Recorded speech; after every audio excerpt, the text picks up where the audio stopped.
somebody with Alzheimer's, you don't want them to give up everything that they've been able to do and to lose their identity. It takes a lot for the person living with dementia to come to grips with that, and it does for the person, the carer, the family loved one as well. When you live in the country, the options are not many. We don't have any public transport, so the only way to get to town, to go shopping, to visit friends, is to jump in the car. I mean, if you're living in a city, maybe you get the opportunity to get on trams and trains and things, but in the outer suburbs where we are, you're totally reliant on a car. For me, driving is a job, and for him it was a pleasure. For those of us who drive, the notion of stopping can be a daunting concept to grasp. For someone with dementia, the transition away from being in the driving seat can often be incredibly confronting. It is therefore vital that people with dementia, their families and carers think about and plan ways that they can keep mobile and maintain social contacts.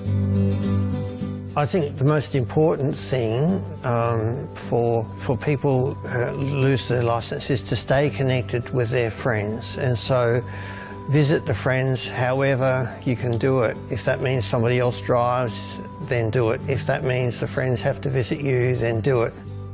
And it just means that sometimes you go about it in a different way.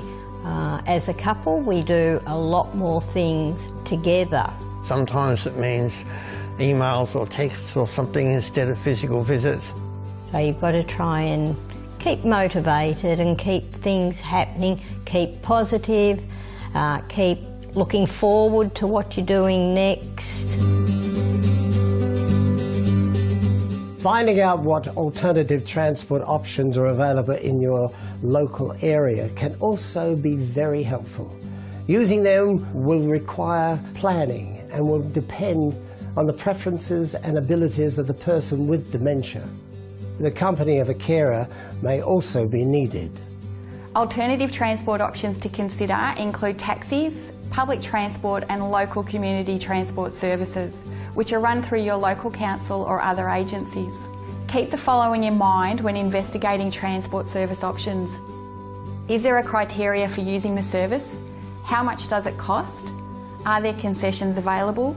Is there a limit to the number of trips provided? Where and when does the service run? Can the payment be set up in advance? What assistance is provided? Does it include assistance from the door of departure to the door of destination? We have a MyKey card and we use that from time to time. Again, we would probably go together. For Dad, when he started to get his dementia and he couldn't drive, we contacted our council actually first, the Dandenong Council, and then eventually there are other community services which provide care for the elderly with dementia, and they were great. They come and they do an assessment and they work out what you need for your family. So they work out whether you need transport, whether you need care. The challenge of increased dependence can sometimes lead to people feeling hesitant or reluctant to ask for help and assistance with getting around. Encourage family members, friends and willing neighbours to provide assistance and lifts where possible, even if you only do this occasionally. We've got the farm for sale and we're planning to move house, and we'll go to New South Wales and we'll live within 20 minutes of Carol's younger son, where we get a little more support, a little more help.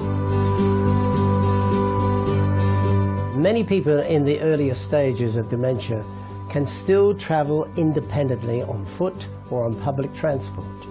We recommend the use of familiar routes and carrying identification along with contact details in case the person experiences difficulties or gets lost when travelling alone.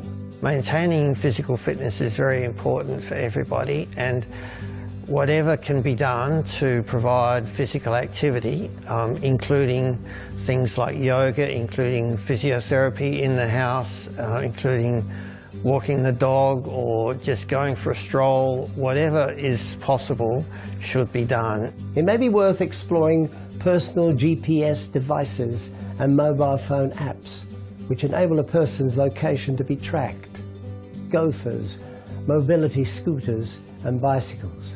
These are not always safe alternatives for people with dementia. There are also other avenues of help and support. Alzheimer's Australia provides information, counselling and support to people with dementia, their families and their carers on mobility matters.